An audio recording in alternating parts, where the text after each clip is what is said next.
ಕಾಂಗ್ರೆಸ್ ಅಂದ್ರೆ CON, C ಇಂದ ಶುರುವಾಗ್ತದೆ. ಆ ಸಿ ಇಂದ ಯಾವ್ಯಾವ ಸಿಗಳು ಬಂದಿದೆ ಅಂತ ನೋಡ್ಬೋದು. ಒಂದು ಕಲೆಕ್ಷನ್, ಒಂದು ಕಮಿಷನ್, ಇನ್ನೊಂದು ಕರಪ್ಷನ್, ಇನ್ನೊಂದು ಕ್ರೈಸಿಸ್, ಇನ್ನೊಂದು ಕೊಲಾಪ್ಸ್. ಕಾಂಗ್ರೆಸ್ ಅಧಿಕಾರಕ್ಕೆ ಬಂದು 3 ವರ್ಷವಾಯಿತು. ಕಾಂಗ್ರೆಸ್ ಹೆಸರಿನ ಮೊದಲ ಅಕ್ಷರ ಸಿ ಇಂದ ಆರಂಭವಾಗುತ್ತದೆ. ಸಿ ಎಂದರೆ corruption, collection, commission, crisis, collapse ಎಂದು ಅರ್ಥ ಎಂದು ವಿಧಾನ ಪರಿಷತ್ ಶಾಸಕ ಡಾಕ್ಟರ್ ಧನಂಜಯ ಸರ್ಜಿ ತಿಳಿಸಿದ್ದಾರೆ. ಶಿವಮೊಗ್ಗ ಜಿಲ್ಲಾ ಬಿಜೆಪಿ ಕಚೇರಿಯಲ್ಲಿ ಪತ್ರಿಕಾಗೋಷ್ಠಿ ನಡೆಸಿ ಮಾತನಾಡಿದ ಧನಂಜಯ ಸರ್ಜಿ, ಕಾಂಗ್ರೆಸ್ ಸರ್ಕಾರ ಹಗರಣ ಮಾಡಿದೆ, ಕಲೆಕ್ಷನ್ ಮಾಡುತ್ತಿದೆ, ಕಮಿಷನ್ ದಂಧೆ ನಡೆಸುತ್ತಿದೆ, ಸಾಲದ ಭಾರ ಹೊರಿಸಿ ಕ್ರೈಸಿಸ್ ನಡೆಸಿದೆ, ರಸ್ತೆಗಳ ನಿರ್ಮಾಣದಲ್ಲಿ ಕೊಲಾಪ್ಸ್ ಸರ್ಕಾರವಾಗಿದೆ. ಕಾಂಗ್ರೆಸ್ ಸರ್ಕಾರದಲ್ಲಿ ಹಲವಾರು ಭ್ರಷ್ಟಾಚಾರ ನಡೆದಿದೆ. ಸುಮಾರು 60 ಕೋಟಿ ರೂಪಾಯಿ ಹಣ ಒಂದೇ ಬ್ಯಾಂಕ್ನ ಅಕೌಂಟ್ಗೆ ಹೋಗಿದೆ. ಮತ್ತೆ ಕೋಟ್ಯಾಂತರ ರೂಪಾಯಿ ಹಣ ಅದೇ ಖಾತೆಗೆ ಪಾವತಿಯಾಗಿದೆ. ಸುಮಾರು 1,08,000 ಜನರು ಮೃತರಾಗಿದ್ದಾರೆ. ಆದರೆ ಅವರ ಖಾತೆಗೆ ಹಣ ಹೋಗುತ್ತಲೇ ಇದೆ. ಖಾತೆಗಳು ಇಲ್ಲ, ಖಾತೆಗಳ ದಾಖಲಾತಿಯೂ ಇಲ್ಲ. ಆದರೂ ಸಾವಿರಾರು ಕಂತಿನ ಹಣ ಪಾವತಿಯಾಗಿದೆ. ಕೋಟ್ಯಂತರ ರೂಪಾಯಿ ಹಣ ಎಲ್ಲಿ ಹೋಯಿತು? ಫೆಬ್ರವರಿ ಮಾರ್ಚ್ ತಿಂಗಳ ಗೃಹಲಕ್ಷ್ಮಿ ಯೋಜನೆಯ ಸುಮಾರು 5,000 ಕೋಟಿ ರೂಪಾಯಿ ಎಲ್ಲಿ ಹೋಯಿತು? ಈ ಬಗ್ಗೆ ಮುಖ್ಯಮಂತ್ರಿಗಳ ಬಳಿ ಉತ್ತರ ಕೇಳಲು ಪ್ರಯತ್ನಿಸುತ್ತೇನೆ ಎಂದು ಡಾಕ್ಟರ್ ಧನಂಜಯ ಸರ್ಜಿ ತಿಳಿಸಿದ್ದಾರೆ. ಒಂದು ಸಣ್ಣ ಬ್ರೇಕ್ ನಂತರ ಧನಂಜಯ ಸರ್ಜಿ ಏನು ಹೇಳಿದ್ರು ಕೇಳೋಣ ಬನ್ನಿ.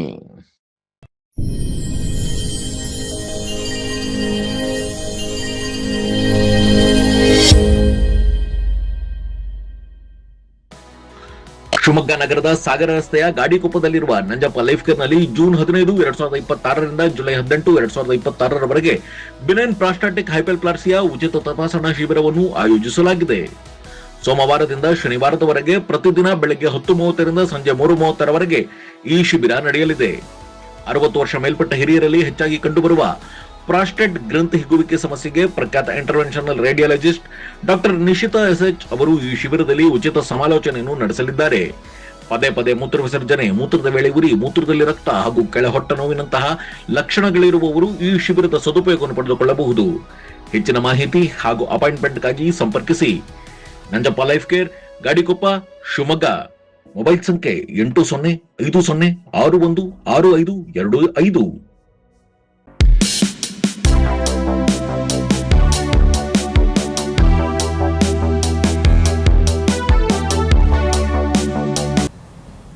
ನಮಗೆ ಕಾಂಗ್ರೆಸ್ ಅಧಿಕಾರಕ್ಕೆ ಬಂದು 3 ವರ್ಷ ಆಯ್ತು. ಆ 3 ವರ್ಷದಲ್ಲಿ ನಾವು ನೋಡೋದಿಷ್ಟೇ, ಕಾಂಗ್ರೆಸ್ ಅಂದ್ರೆ CON, ಸಿ ಇಂದ ಶುರುವಾಗ್ತದೆ. ಆ ಸಿ ಇಂದ ಯಾವ್ಯಾವ ಸಿಗಳು ಬಂದಿದೆ ಅಂತ ನೋಡ್ಬೋದು. ಒಂದು ಕಲೆಕ್ಷನ್, ಒಂದು ಕಮಿಷನ್, ಇನ್ನೊಂದು ಕರಪ್ಷನ್, ಇನ್ನೊಂದು ಕ್ರೈಸಿಸ್, ಇನ್ನೊಂದು ಕೊಲಾಪ್ಸ್.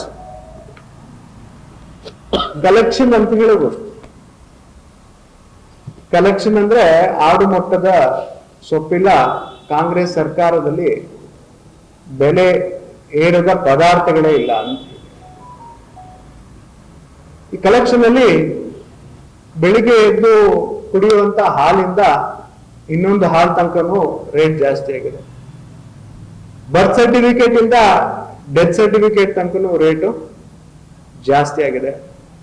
ಸಬ್ ರಿಜಿಸ್ಟ್ರೇಷನ್ಗೆ ಆಫೀಸ್ಗೆ ಹೋದ್ರೆ ಯಾವ ರೇಟ್ ಜಾಸ್ತಿ ಆಗಿದೆ ಅಂತ ನಮಗೆ ಗೊತ್ತಿದೆ. ಟ್ರಾನ್ಸ್ಫಾರ್ಮರ್ ಹಾಕ್ಸ್ಕೋಬೇಕು ಅಂದ್ರೆ ಯಾವ ರೇಟ್ ಜಾಸ್ತಿ ಆಗಿದೆ ಅಂತ ಗೊತ್ತಿದೆ. ಹಾಗಾಗಿ ಕಲೆಕ್ಷನ್ ಅಲ್ಲಿ ನಂಬರ್ 1 ಅಂದ್ರೆ ಕಾಂಗ್ರೆಸ್. ಎರಡನೇದು ಕರಪ್ಷನ್. ಏನು 1000 ದಿನಗಳ ಆಚರಣೆ ಮಾಡಿದ್ರು, ಈ 1000 ದಿನಕ್ಕೆ 1000 ಹಗರಣವನ್ನು ನಾವು ನೋಡಬಹುದು. ಆ ಹಗರಣಗಳಲ್ಲಿ ಇನ್ನೊಂದು ಪಟ್ಟಿಯನ್ನು ನಾನು ಇವತ್ತು ಹೇಳಲಿಕ್ಕೆ ಇಷ್ಟಪಡ್ತೀನಿ. 3ನೇ ಸಿ ಕಮಿಷನ್. ಪೇ CM ಅಂತೇನು ನಮ್ಮ ಮೇಲೆ 40% ಅಂತೇಳಿ ಹೇಳಿದ್ರು. ಇವತ್ತು ಅಧಿಕಾರಿಗಳೇ ಹೇಳುವಂತ ಪರಿಸ್ಥಿತಿ ಬಂದ್ರೆ 63% ಅಂತ. ಸುಮ್ಮನೆ ತಮಾಷೆಗೆ ಯಾರಿಗೋ ಹೇಳ್ತಾ ಇದ್ರೆ 65%, ಅಲ್ಲ 65 ಅಲ್ಲ 63 ಅಂತ ಅಂಕಿ ಅಂಶನ ಹೇಳೋ ಮಟ್ಟಕ್ಕೆ ಇವತ್ತು ಕಮಿಷನ್ ದಂಧೆ ಇದೆ. ಕ್ರೈಸಿಸ್. ಒಬ್ಬೊಬ್ಬ ಮಗು ಹುಟ್ಟಿದ್ರು ಇವತ್ತು ಅವ್ರ ಮೇಲೆ ಸುಮಾರು 1.5 ಲಕ್ಷ ತಲೆ ಮೇಲೆ ಸಾಲದ ಭಾರವನ್ನ ಕೊಟ್ಟಿದ್ದಾರೆ. ಕರ್ನಾಟಕ ರಾಜ್ಯ ಕಂಡಂತ ಇವತ್ತು 21ನೇ ಮುಖ್ಯಮಂತ್ರಿ ಡಿ ಕೆ ಶಿವಕುಮಾರ್ ಅಂದ್ರೆ 21 ಜನ ಮುಖ್ಯಮಂತ್ರಿಗಳನ್ನ, ಅಂದ್ರೆ ಒಬ್ರು 3 ಸಲ ಆಗ್ಬೋದು, 2 ಸಲ ಆಗಿರ್ಬೋದು, ಆತರ 21 ಜನರಲ್ಲಿ ಸುಮಾರು 19 ಜನ ಮಾಡುವಂತ ಡಿ ಕೆ ಶಿವಕುಮಾರ್ ಹೊರತುಪಡಿಸಿ 19 ಜನರು ಮಾಡಿರುವಂತ ಸಾಲ 54% ಆದ್ರೆ 46% ಆದ್ರೆ ಸಿದ್ದರಾಮಯ್ಯ ಅವ್ರು ಮಾಡಿದ್ದು ಸಾಲ 54% ಅಂತ ನಾಪ್ಸೋದಕ್ಕೆ ಇಷ್ಟಪಡ್ತಾರೆ. ಕೊಲಾಪ್ಸ್ ಅಂತ ಹೇಳಿದ್ರೆ ಇವತ್ತು ಇನ್ಫ್ರಾಸ್ಟ್ರಕ್ಚರ್ ಯಾವ ರೀತಿ ಕೊಲಾಪ್ಸ್ ಆಗಿದೆ ಅಂತ ನಮಗೆಲ್ಲರಿಗೂ ಗೊತ್ತಿದೆ. ರಸ್ತೆಯಲ್ಲಿ ಗುಂಡಿ ಇದೆಯೋ, ಗುಂಡಿಯಲ್ಲಿ ರಸ್ತೆ ಇದೆಯೋ ಅನ್ನುವಂತ ಸಂಶಯ ಬರುವಂತ ಪರಿಸ್ಥಿತಿ ಇವತ್ತು ಕಾಂಗ್ರೆಸ್ನ ಆಡಳಿತ ಇದೆ. ಇವತ್ತು ಏನು ಪಂಚ ಗ್ಯಾರಂಟಿಗಳನ್ನ ನಾವು ಕೊಟ್ಟಿದ್ದಾರೆ ಕಾಂಗ್ರೆಸ್ ಸರ್ಕಾರ, ಅದರಲ್ಲಿ ವಿಶೇಷವಾಗಿ ಗೃಹಲಕ್ಷ್ಮಿ ಯೋಜನೆಯಲ್ಲಿ ಆಡಳಿತಾತ್ಮಕ ವೈಫಲ್ಯಗಳು ಮತ್ತೆ ಬಹುಕೋಟಿ ಅಕ್ರಮಗಳು ನಡೆದಿದೆ ಅನ್ನೋದು ಬೆಳಕಿಗೆ ಬಂದಿದೆ. CAG ವರದಿ ಕೂಡ ಮಾಡಿದ್ದಾರೆ. ಆಗಸ್ಟ್ 16, 1923 ಜಾರಿಗೆ ಬಂದಿತ್ತು.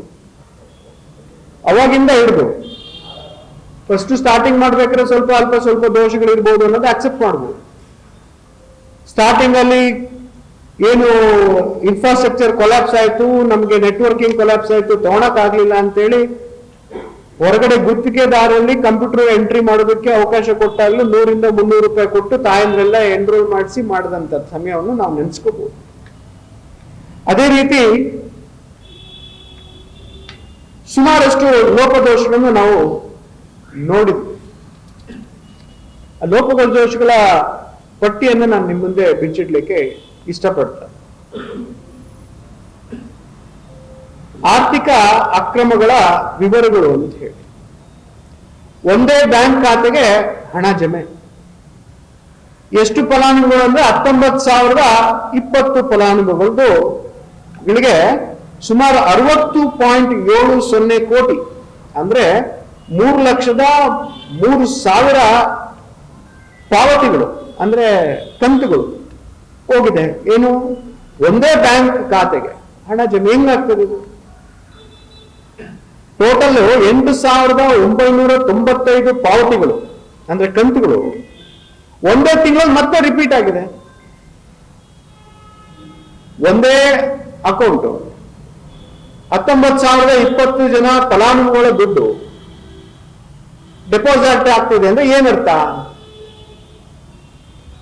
8,995 ಪಾವತಿಗಳು ಮತ್ತೆ ಒಂದೇ ತಿಂಗಳಲ್ಲಿ ರಿಪೀಟ್ ಆಗುತ್ತೆ ಅಂದ್ರೆ ಅದೇ ಅಕೌಂಟಿಗೆ ಜಮೆ ಆಗುತ್ತೆ ಅಂದ್ರೆ ಏನರ್ಥ? ಇನ್ನು ಸ್ಪಷ್ಟತೆ ಸರ್ಕಾರ ಕೊಡಬೇಕು ಅಂತ ಬಯಸ್ತೇನೆ. ಸುಮಾರು 1,08,000 ಜನ 1,08,000 ಜನ ಸತ್ತೋಗಿದ್ದಾರೆ. ಅವ್ರಿಲ್ಲ, ಆದ್ರೂ ಅವ್ರ ಅಕೌಂಟಿಗೆ ಅಮೌಂಟ್ ವರ್ಗಾವಣೆ ಆಗ್ತದೆ ಹೆಂಗೆ? ಬದುಕಿದ್ದ ಕೊಟ್ರೆ ಓಕೆ, ಸತ್ತ ಮೇಲೆ ಕೊಟ್ರೆ ಅಕೌಂಟಿಗೆ ಎಲ್ಲಿ ಹೋಗ್ತದೆ ದುಡ್ಡು? 116 ಕೋಟಿ ಹೋಗ್ಲಿಕ್ಕೆ ಗೊತ್ತಾಗ್ಲಿಲ್ವಾ? ಎಷ್ಟು ಕಂತು ಪಾವತಿ ಮಾಡೋದು ಅಂದ್ರೆ 5,79,000 ಕಂತುಗಳನ್ನ ಪಾವತಿ ಮಾಡ್ತಾರೆ ಸತ್ತೋಗಿರೋ ಜನಕ್ಕೆ ಅಂತಂದ್ರೆ, ಅಕೌಂಟಿಗೆ ಪಾವತಿ ಆಗ್ತದೆ ಅಂದ್ರೆ ಇದು ಇಲಾಖೆ ನಿರ್ಲಕ್ಷ್ಯ ಅಂತ ಅನ್ಕೋಬೇಕು. ಅಥವಾ ಈ ಗ್ಯಾರಂಟಿ ಯೋಜನೆಗಳಿಗೆ ಅಂತೇಳಿ ಅವರಿಗೆಲ್ಲ ವ್ಯವಸ್ಥಿತವಾಗಿ ಕಾರು, ವೆಹಿಕಲ್ಲು, ಬಾವುಟ, ಗೂಟ ಕಾರು ಇಂದ ಹಿಡಿದು ಸಂಬಳ ಎಲ್ಲ ಕೊಟ್ಟು ಮತ್ತೆ ಯಾಕೆ ಇಟ್ಕೋಬೇಕಾಗಿತ್ತು? ಯಾರು ದುಡ್ಡಿದು? ಇದು ಅಕೌಂಟಬಿಲಿಟಿ ಯಾರು ಕೊಡ್ಬೇಕು? ಆ ದುಡ್ಡನ್ನು ವಾಪಸ್ ಏನು ತಗೊಂತೀರಾ? ಈಗ ಖಾತೆನೇ ವಿವರ ಇಲ್ಲ, ಖಾತೆಗಳೇ ಇಲ್ಲ. ಸುಮಾರು 23,262 ಪಾವತಿಗಳು, ಕಂತುಗಳು ಅಂದ್ರೆ 46,52,00,000 ಅವ್ರ ಬ್ಯಾಂಕ್ ಅಕೌಂಟೇ ಇಲ್ಲ. ಅವ್ರಿಗೆ ಹೋಗಿದೆ ಅಂತ ತೋರಿಸ್ತು. ಬ್ಯಾಂಕ್ ಅಕೌಂಟೇ ಇಲ್ಲ, ಹೆಂಗ್ ಹೋಯ್ತು ದುಡ್ಡು? ಮತ್ತೆ ಆ ದುಡ್ಡು ಎಲ್ಲಿಗೆ ಹೋಯ್ತು? ಈಗ ಬ್ಯಾಂಕ್ ಅಕೌಂಟಿಗೆ ಭೇಟಿ ಮಾಡ್ಬೋದು, ಬ್ಯಾಂಕ್ ಅಕೌಂಟೇ ಇಲ್ಲಪ್ಪ, ಮತ್ತೆ ದುಡ್ಡು ಹೆಂಗ್ ಹೋಯ್ತು? ಎಲ್ಲಿಗೆ ಹೋಯ್ತು? ಯಾರ ಅಕೌಂಟಿಗೆ ಹೋಯ್ತು? ಮತ್ತೆ ಹೆಂಗಾಯ್ತು? ಆ ದುಡ್ಡು ಎಲ್ಲಿ ಹೋಯ್ತು ಅನ್ನೋದೇ ಆಶ್ಚರ್ಯ. ಅಂತ ಆಶ್ಚರ್ಯ. ಅದೇ ಬ್ಯಾಂಕ್ ಅಕೌಂಟ್ ಇಲ್ದಲೇ ದುಡ್ಡು ಹೋಗ್ತದೆ. ಮೋಸ್ಟ್ಲಿ ವಾಲ್ಮೀಕಿ ಹಗರಣದಲ್ಲಿ ಗೊತ್ತಲ್ಲ ಹೆಂಗೆ ಅಂತ, ಎಲ್ಲಿಂದ ಹೆಂಗ್ ಅಕೌಂಟಿನ ಹೆಂಗೆ ಎಫೇಸ್ ಆಗಿದೆ. ಆಶ್ಚರ್ಯ ಆಗ್ತದೆ. ಮತ್ತೆ ಬ್ಯಾಂಕ್ ವಿವರಗಳ ನಿರಂತರ ಬದಲಾವಣೆ. ಸುಮಾರು 10 ಲಕ್ಷಕ್ಕೂ ಹೆಚ್ಚು ದಾಖಲೆಗಳು ತನಿಖಾ ಹಂತದಲ್ಲಿದೆ ಅಂತ ಹೇಳಿದ್ರು. ಮಲ್ಟಿಪಲ್ ಅಕೌಂಟ್ಸ್, ಒಂದು ನನ್ನ ಅಕೌಂಟ್ ಇದೆ, ಮತ್ತೆ ಬೇರೆ ಅಕೌಂಟ್ ಚೇಂಜ್ ಮಾಡಿ, ಮತ್ತೆ ಬೇರೆ ಅಕೌಂಟ್ ಚೇಂಜ್ ಮಾಡಿ. ಅಟ್ಲೀಸ್ಟ್ ಒಂದು ಸಲ ಶಿಫ್ಟ್ ಆಗಿರುವಂತ ಬ್ಯಾಂಕ್ ಖಾತೆಗಳ ಸಂಖ್ಯೆ ಎಷ್ಟಿದೆ ಅಂದ್ರೆ 10,06,000. ಹೇಳ್ಬೋದು, ಏನೋ ಬ್ಯಾಂಕಲ್ಲಿ ಡೆಪಾಸಿಟ್ ಇತ್ತು, ಬ್ಯಾಂಕಲ್ಲಿ ದುಡ್ಡು ಇತ್ತು, ಅದನ್ನೆಲ್ಲ ಬ್ಯಾಂಕರು ತಗೊಂತಾರೆ, ನನ್ನ ಸಾಲ ಇತ್ತು ಅಂತ ಹೇಳ್ಬೋದು. ಸರ್ಕಾರ ಆದೇಶ ಹೊರಡಿಸಿದೆ. ಏನಂತ ಹೊರಡಿಸ್ತು ಅಂದ್ರೆ, ಬ್ಯಾಂಕಿಗೆ ಗ್ಯಾರಂಟಿ ಅಮೌಂಟ್ ಏನಾದ್ರು ಬಂದಿದ್ದು ಯಾವುದೇ ಕಾರಣಕ್ಕೂ ಅದನ್ನ ಹಿಂದಿನ ಬಂದಿರುವಂತ ಸಾಲದಕ್ಕೆ ಬ್ಯಾಲೆನ್ಸ್ ಮಾಡೋಂಗಿಲ್ಲ ಅಂತ ಹೊರಡಿಸಿದೆ. ಅದಾದ್ಮೇಲೆ ಇಷ್ಟೊಂದೆಲ್ಲ ಯಾಕೆ ಬದಲಾವಣೆ, ಇಷ್ಟೊಂದು ಬ್ಯಾಂಕ್ ಅಕೌಂಟ್ ಯಾಕೆ ಬದಲಾವಣೆ ಆಗುತ್ತೆ ಅನ್ನೋದನ್ನ ಕೂಡ ನಮಗೆ ಒಂದು ಸಂಶಯ ಹುಟ್ಟುತ್ತೆ. ಯಾಕೆಂದ್ರೆ ಬಹಳ ಮುಖ್ಯವಾಗಿ ಒಂದು ಪ್ರಶ್ನೆಯನ್ನ ನನಗೆ ನಮ್ಮ ವಿರೋಧ ಪಕ್ಷದ ನಾಯಕರಾದಂತ ಮಾನ್ಯ ಅಶೋಕ್ ರವರು ವಿಧಾನಸಭೆಯಲ್ಲೂ ಕೂಡ ಉಲ್ಲೇಖ ಮಾಡಿದ್ರು. ಏನು ಕಳೆದ ವರ್ಷ ಫೆಬ್ರವರಿ ಮತ್ತೆ ಮಾರ್ಚ್ ಮತ್ತೆ ಏಪ್ರಿಲ್ ತಿಂಗಳು 2 ಕಂತು ದುಡ್ಡೇ ಹೋಗಲಿಲ್ಲ. ಮತ್ತೆ ಆ ದುಡ್ಡಲ್ಲಿ ಹೋಯ್ತು ಸುಮಾರು 5,000 ಕೋಟಿ ತಾಯಂದ್ರಿಗೆ ತಲುಪಬೇಕಾದಂತ ದುಡ್ಡು. ಆ ದುಡ್ಡೆಲ್ಲ ಹೋಯ್ತು. ಆ ದುಡ್ಡನ್ನ ಎಲ್ಲೋಯ್ತು ಅಂತ ಕೇಳಿದ್ರೆ ಮಾನ್ಯ ಮುಖ್ಯಮಂತ್ರಿಗಳು ಉಲ್ಲೇಖ ಮಾಡ್ತಾರೆ, ಪೇಪರಲ್ಲೂ ಇದೆ. ಗ್ಯಾರಂಟಿ ದುರ್ಬಳಕೆ ಆರೋಪ ಕುರಿತು ಪರಿಶೀಲನೆ ಮಾಡ್ತೇನೆ ಅಂತ ಹೇಳಿದ್ರು. ಅದಕ್ಕೆ ಗೃಹಲಕ್ಷ್ಮಿ ಕಂತು ಕಡಿತ ವಿಚಾರಣೆ ಪ್ರತಿಕ್ರಿಯಿಸಿ ಈ ಬಗ್ಗೆ ನನಗೆ ಗೊತ್ತಿಲ್ಲ ಎಂದರು ಅಂತ ಬಂದಿದೆ ಪೇಪರ್ ಅವರು. ಅದು ಅವ್ರಿಗೆ ಗೊತ್ತೇ ಇಲ್ಲ. 5,000 ಕೋಟ ಆಗಿದೆ, ಅದೇನಿಗಿದೆ ಗೊತ್ತಿಲ್ಲ ಅಂತ ಉಲ್ಲೇಖವನ್ನ ಕೊಡ್ತಾರೆ. ಈ ರೀತಿಯ ಉತ್ತರವನ್ನ ಮತ್ತೆ ಹೇಗೆ ಅಂದ್ರೆ, ಈ ನೋಂದಾವಣಿಲೂ ಅಷ್ಟೇ ಸುಮಾರು ಸಲ ಅಬ್ಜೆಕ್ಷನ್ಸ್ ಆಗಿದೆ. ಸುಮಾರು ಸಲ ಲಾಸ್ಟ್ ಎಲೆಕ್ಷನ್ ಅಂತ ಹೇಳ್ಬಿಟ್ಟು ಆ ಟೈಮಲ್ಲಿ ನೋಂದಣಿನ ನಿಲ್ಲಿಸಿದ್ರು. ಎಷ್ಟೊಂದು ಜನ ಫಲಾನುಭವಿಗಳಿಗೆ ಸಿಗ್ಬೇಕಾದಂತ ಅರ್ಜಿ ತಗೊಳ್ಳೋದನ್ನ ಬಂದ್ ಮಾಡಿದ್ರು. ಆ ಸಮಯದಲ್ಲಿ ಅರ್ಜಿಗಳು ಸಲ್ಲಿಕೆ ಆಗ್ಲಿಲ್ಲ. ಆ ನಿಟ್ಟಿನಲ್ಲಿ ಸುಮಾರಷ್ಟು ಈ ರೀತಿಯ ಲ್ಯಾಪ್ಸ್ಗಳನ್ನ ನಾವು ಈ ಗ್ಯಾರಂಟಿ ಯೋಜನೆಯಲ್ಲಿ ನೋಡಿದ್ವಿ. ಅದೇನ್ ಸರ್ಕಾರದಲ್ಲಿ ಖಾಲಿಯಾಗಿದೆ ಅಂತ ಪ್ರತಿಯೊಬ್ಬರಿಗೂ ಗೊತ್ತು. ಸುಮ್ಮನೆ ಉಲ್ಲೇಖ ಮಾಡ್ತಾರೆ, ನಾನು ಅಷ್ಟು ಮಾಡಿಕೊಡ್ತೀನಿ, ಇಷ್ಟು ಮಾಡಿಕೊಡ್ತೀನಿ, ಇಷ್ಟು ಮನೆ ಕಟ್ಸ್ಕೊಡ್ತೀನಿ ಅಂತ ಯಾವ್ದು ನಮ್ಮ ವಸತಿ ಇಲಾಖೆ ಸಚಿವರು ಹೊಡ್ಕೊಂಡಿದ್ದೆ. ನಾನು KDP ಮೀಟಿಂಗ್ 5 ಜಿಲ್ಲೆಗೆ ಹೋಗ್ತೀನಿ. 5 ಜಿಲ್ಲೆಯಲ್ಲಿ 3 ವರ್ಷದಲ್ಲಿ ಎಲ್ಲ ಖಾಲಿ 000. ಬೇಕಾದ್ರೆ ನಿಮ್ಗೊಂದು ಪ್ರೂಫ್ ಕೊಡ್ತೀನಿ. KDP ಮೀಟಿಂಗ್ ಇಂದು ಪ್ರಸ್ತಾವನೆ ಇದು 000. ಹೇಳೋದೇನಂದ್ರೆ ನಾವು ಕೊಡ್ತೀವಿ, ಬ್ಯಾಂಕ್ ಸಾಲ ಮಾಡ್ಕೊಡ್ತೀವಿ, ಬ್ಯಾಂಕ್ ಸಾಲ ದುಡ್ಡು ನಾವೇ ಕಟ್ತೀವಿ ಅಂತ ಹೇಳ್ತಾರೆ. ಈ ರೀತಿ ಸುಮ್ಮನೆ ನಮ್ಮನ್ನ ದಿಕ್ಕು ತಪ್ಪಿಸುವಂತ ಕೆಲಸ. ಈ ದಿಕ್ಕು ತಪ್ಪಿಸೋ ಕೆಲಸ ಕಾಂಗ್ರೆಸ್ ಇವತ್ತಲ್ಲ, ಮುಂಚಿಂದ ಮಾಡ್ತಾ ಬಂದಿದ್ದಾರೆ, ಮುಂಚಿಂದ ಮಾಡ್ತಾರೆ. ಏನು SIR ನಿನ್ನೆ ಚಾಲನೆ ಆಗಿದೆ. SIR ಚಾಲನೆ ಆಗಿದೆ, ಅಲ್ಲೂ ಅಷ್ಟೇ SIR ಬೇಡ ಎಲ್ಲ ಏನು ಫೇಕ್ ಮತದಾರನ ತೆಗೆಯೋದಕ್ಕೂ ಕೂಡ ಅವರಿಗೆ ಪರಿಷ್ಕರಣೆ ಬೇಡ ಅಂತ ಇದೇ ಕಾಂಗ್ರೆಸ್ ಅವರು, ಇದೇ ಜಗಳ ಆಡೋದು. ಮತ್ತೆ ಇದ್ರಲ್ಲಿ ಯಾಕೆ ಪರಿಷ್ಕರಣೆ ಬೇಕು? ಮುಂಚಿನ ಈ ದಿಕ್ಕು ತಪ್ಪಿಸುವಂತ ಕಾರ್ಯ ಕಾಂಗ್ರೆಸ್ ಮಾಡ್ತಾ ಬಂತು. ವೋಟ್ ಚೋರಿ ಅಂತ ನಮ್ಮ ಮೇಲೆ ಹಾಕೋಣ. ವೋಟ್ ಚೋರಿ ಮಾಡಿದ್ಯಾರು? ಕಾಂಗ್ರೆಸ್ ಅವರು. 10 ಜನ ಮತದಾರರಲ್ಲಿ 8 ಮತ ಸಿಕ್ಕಿದ್ದು ಲಾಲ್ ಬಹದ್ದೂರ್ ಶಾಸ್ತ್ರಿಗೆ. ಪ್ರಧಾನಿ ಆಗ್ಬೇಕಾಗಿದ್ದು ಲಾಲ್ ಬಹದ್ದೂರ್ ಶಾಸ್ತ್ರಿ. 2 ವೋಟ್ ಹಾಕ್ಸ್ಕೊಂಡು ಪ್ರಧಾನಿ ಆಗಿದ್ಯಾರು? ನೆಹರು ಅವರು. ವೋಟ್ ಚೋರಿ ಮಾಡಿದ್ಯಾರು? ಸೋನಿಯಾ ಗಾಂಧಿ ಅವರು 1980ರಲ್ಲಿ ವೋಟ್ ಹಾಕಿದ್ರು. ಅವರಿಗೆ ಇಂಡಿಯನ್ ದೇಶದ ಪ್ರಜೆ ಅಂತ ಫಸ್ಟ್ ರೈಟ್ ಏನು, 18 ವರ್ಷ ಆಗಿರ್ಬೇಕು, ನಮ್ಮ ದೇಶದ ಪ್ರಜೆ ಆಗಿರ್ಬೇಕು. ಅವ್ರ ದೇಶದ ಪ್ರಜೆ ಅಂತ ಡಿಕ್ಲೇರ್ ಆಗಿದೆ 1983ರಲ್ಲಿ. ವೋಟ್ ಮುಂಚೆ ಹಾಕಿದ್ದಾರು ಸೋನಿಯಾ ಗಾಂಧಿ ಅವರು. ವೋಟ್ ಚೋರಿ ಮಾಡಿದ್ದಾರು. ಸುಮ್ಮನೆ ಈ ತರ ಉಲ್ಲೇಖವನ್ನು ಮಾಡ್ತಾರೆ. ಈ ದಿಕ್ ತಪ್ಪಿಸೋ ಕೆಲಸ ಮುಂಚೆನೆ ಮಾಡ್ತೀವಿ. ಪರಿಷ್ಕರಣೆ 2,000 ಗೃಹಲಕ್ಷ್ಮಿ ಹಣ ಕೊಳ್ಳಲು ಪರಿಷ್ಕರಣೆ ಬೇಕು. 100 ಯೂನಿಟ್ ಉಚಿತ ವಿದ್ಯುತ್ ಕೊಡಲು ಪರಿಷ್ಕರಣೆ ಬೇಕು. ರೇಷನ್ ಅಕ್ಕಿ ಕೊಡಲು ಪರಿಷ್ಕರಣೆ ಬೇಕು. ಬಸ್ ಪಾಸ್ ಕೊಡಲು ಪರಿಷ್ಕರಣೆ ಬೇಕು. ವಿದ್ಯಾರ್ಥಿನಿ ವೇತನ ಕೊಡಲು ಪರಿಷ್ಕರಣೆ ಬೇಕು. ಆದ್ರೆ ವರ್ಷಗಳ ಹಿಂದೆ ಸತ್ತವರು ಹೆಸರು ಪಟ್ಟಿಯಲ್ಲಿ ಪರಿಷ್ಕರಣೆ ಬೇಡ. ಅವರಿಗೆ ಬೇರೆ ರಾಜ್ಯಗಳಿಂದ ವಲಸೆ ಬಂದು ಫೇಕ್ ಮತ ಹಾಕೋರು ಪಟ್ಟಿ ಬೇಕು ಅವರಿಗೆ, ಅವ್ರ ಪರಿಷ್ಕರಣೆ ಬೇಡ. ಒಬ್ಬನೇ ವ್ಯಕ್ತಿ 2-3 ಕಡೆ ಓಟ್ ಹಾಕುವಂತ ರೈಟ್ಸ್ ಇತ್ತು, ಅದನ್ನ ಪರಿಷ್ಕರಣೆ ಇವರಿಗೆ ಬೇಡ. ಈ ರೀತಿ ಈ ಪರಿಷ್ಕರಣೆ ಯಾವ್ದಕ್ ಬೇಕು, ಇದಕ್ ಬೇಕು, ಬಟ್ SIR ಪರಿಷ್ಕರಣೆ ಬೇಡ. ಈ ರೀತಿಯ ದ್ವಂದ್ವ ನೀತಿಯನ್ನ, ಡ್ಯೂಯಲ್ ಸ್ಟ್ಯಾಂಡರ್ಡ್ಸ್ ನ ಸೆಟ್ ಮಾಡೋದಂದ್ರೆ ಕಾಂಗ್ರೆಸ್. ಅದು ವಿಶೇಷವಾಗಿ ಇನ್ನೊಂದನ್ನ ಅಂಶವನ್ನು ನಾನು ನೋಡ್ಬೋದು. ಇಲ್ಲಿನ ಗ್ಯಾರಂಟಿ ಅಧ್ಯಕ್ಷ ಚಂದ್ರಭೂಪಾಲ್ ಅವರೇ ಉಲ್ಲೇಖ ಮಾಡಿದ್ರು, ಶಿವಮೊಗ್ಗ ಜಿಲ್ಲೆಯಲ್ಲಿ ಎಷ್ಟು ಜನ ಮೃತಪಟ್ಟಿದ್ದಾರೆ ಅಂತ ಹೇಳಿ ಚಂದ್ರಭೂಪಾಲ್ ಅವರೇ ಒಂದು ಉಲ್ಲೇಖವನ್ನ ಕೊಟ್ಟಿದ್ದಾರೆ, ಅಂಕಿ ಅಂಶಗಳನ್ನ ಕೊಟ್ಟಿದ್ದಾರೆ.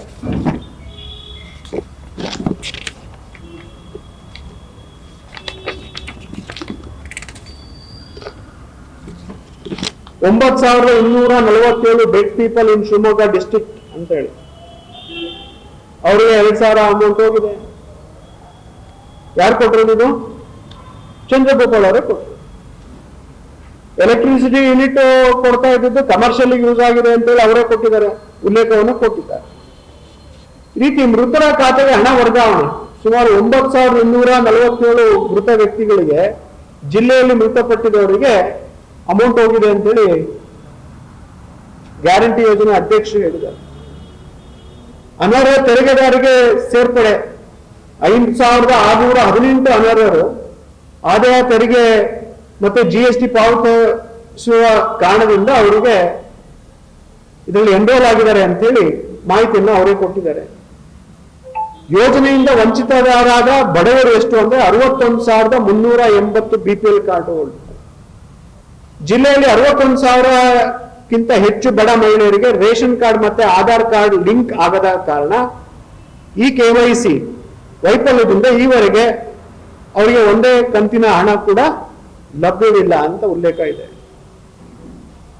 ಹಾಗಾಗಿ ಇವೆಲ್ಲವನ್ನು ನೋಡಿದ್ರೆ ನಿಮಗೆ ಎಲ್ಲೋ ಇದರಲ್ಲಿ ನಾ ಹೇಳಿದಲ್ಲ ಆವಾಗಲೇ, ಕಾಂಗ್ರೆಸ್ ಅಂದ್ರೆ ಕರಪ್ಷನ್ ಅಂತ ಅದು ಉಲ್ಲೇಖಕ್ಕೆ ಬರ್ತದೆ. ಆ ನಿಟ್ಟಿನಲ್ಲಿ ನೇರ ಸರ್ಕಾರಕ್ಕೆ, ಮಾನ್ಯ ಮುಖ್ಯಮಂತ್ರಿಗಳಿಗೆ ಕೆಲವೊಂದು ಪ್ರಶ್ನೆಗಳನ್ನ ನಾನು ನೇರವಾಗಿ ಕೇಳಲಿಕ್ಕೆ ಇಷ್ಟಪಡ್ತೀನಿ. ಮೊದಲನೇದಾಗಿ, ಇಷ್ಟೆಲ್ಲ CAG ವರದಿಯಾಗಿದೆ. ಈ CAG ವರದಿ ಆಗಿರುವಂತಹ ದುಡ್ಡು ಯಾರ ಜೇಬಿಗೆ ಹೋಗಿದೆ ಅನ್ನೋದನ್ನ ದಯವಿಟ್ಟು ಸ್ಪಷ್ಟತೆ ಕೊಡಬೇಕು ಅಂತೇಳಿ. ಎರಡನೇದು, 2025ನೇ ಸಾಲಿನಲ್ಲಿ 2 ತಿಂಗಳ ಕಂತು ಕೊಡ್ಲಿಲ್ಲ, ಸುಮಾರು 5,000 ಕೋಟಿ. ಅದು ಯಾರ ಜೋಬಿಗೆ ಹೋಗಿದೆ? ಸೆಂಟ್ರಲ್ ನಿಮ್ಗೆ ಹೈಕಮಾಂಡಿಗೆ ಕಳಿಸಿದ್ರು ಅಥವಾ ಯಾರಿಗೆ ಕಳಿಸಿದ್ರಿ ಅನ್ನೋ ಉಲ್ಲೇಖವನ್ನು ನಮಗೆ ಬೇಕು. ಅಥವಾ ಅಲ್ಲೇ ಇದೆಯೋ ಬೊಕ್ಕಸದಲ್ಲಿ ಇದ್ರೆ ಯಾವಾಗ ಅದನ್ನ ರಿಲೀಸ್ ಮಾಡ್ತೀರಾ ಅನ್ನೋದು ಕೂಡ ನನಗೆ ಉಲ್ಲೇಖನ ಕೊಡಬೇಕು ಅಂತೇಳಿ ಅವ್ರಿಗೆ ಕೇಳ್ತೇನೆ. ಹೆಣ್ಮಕ್ಳಿಗೆ ತಾಯಂದ್ರದು ಗೃಹಲಕ್ಷ್ಮಿದು 2 ತಿಂಗಳದ್ದು ಕೊಡ್ಲಿಲ್ಲ ಅವರು, ಫೆಬ್ರವರಿ ಮತ್ತೆ ಮಾರ್ಚ್ ತಿಂಗಳದು. ಅದು ಯಾವಾಗ ಕೊಡ್ತೀರಾ, ಅದು ಯಾವಾಗ ರಿಲೀಸ್ ಮಾಡ್ತೀರಾ ಅನ್ನೋದನ್ನ ಉಲ್ಲೇಖವನ್ನು. CAG ವರದಿದ್ದು 225 ಕೋಟಿ ಹಣ ಲೂಟಿ ಆಗಿದೆಯಲ್ಲ, ಅದನ್ನ ವಿವರವನ್ನ ಆದಷ್ಟು ಬೇಗ ತುರ್ತಾಗಿ ಕೊಡೋದಕ್ಕೋಸ್ಕರ ಒಂದು SIT ತನಿಖೆ ಆದ್ರೆ ಒಳ್ಳೇದು ಅಂತ ಹೇಳಿ. ಜೊತೆಗೆ ಈ ಸರ್ಕಾರದಿಂದ ತಿಂಗಳಿಗೆ ಲಕ್ಷಾಂತರ ರೂಪಾಯಿ ಸಂಬಳ ಕೊಡ್ತಾ ಇದ್ದೀರಾ, ಕಾರ್ ಕೊಡ್ತಾ ಇದ್ದೀರಾ, ಅವ್ರಿಗೊಂದು ಪವರ್ ಕೊಟ್ಟಿದ್ದೀರಾ. ಇವ್ರಿಗೆಲ್ಲದನ್ನು ಮಾಡುವಂತ ಈಗೇನು ಗ್ಯಾರಂಟಿ ವೀಕ್ಷಣಾ ಸಮಿತಿ ಅಂತ ಏನ್ ಮಾಡಿದ್ರಿ, ಅದು ನಿಜವಾಗ್ಲೂ ಬೇಕಾ? ಅದನ್ನ ಬೇಕೋ ಬೇಡೋ, ಅದನ್ನ ಏನು ಅಮಾನತ್ ಮಾಡ್ತಿರೋ ವಜಾ ಮಾಡ್ತಿರೋ ನೋಡಿ ಅಂತ.